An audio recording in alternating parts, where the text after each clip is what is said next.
Chris, obviously a lot of enthusiasm around this sort of deregulatory period on financials in general, but do you get the sense that the industry is going to feel free to step on the gas on fees when there's been some discussion in the sell side just about on where fee trajectories are right now?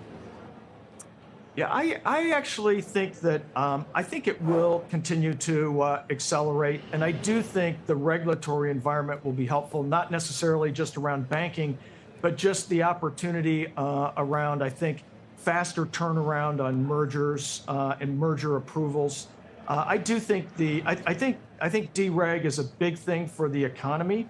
And I also think, obviously, it's a big thing for our industry. I think it'll be helpful. All right, so where are you on crypto? Yesterday on the show, PNC announced that they're going to have a partnership with Coinbase. Schwab was on the show talking about how they're going to launch a Coinbase competitor. Now that we have some regulation here around stablecoin and crypto, how are you feeling about getting in and using it as potentially a platform and option for your clients?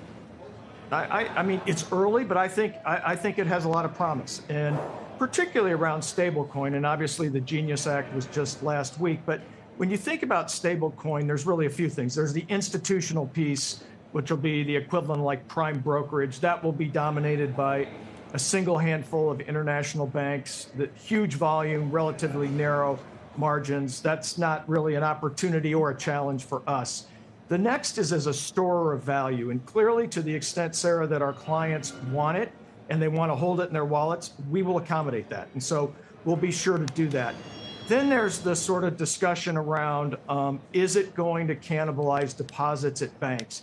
I actually think that's a fair, I think it's a threat, but I don't think it's an immediate threat. And I think the industry will respond. I mean, whether it's with tokenized deposits, which I think you'll see banks like Key do, and you may well see, I don't envision Key issuing a coin per se, but I could see us as part of a consortium of banks that issues a coin.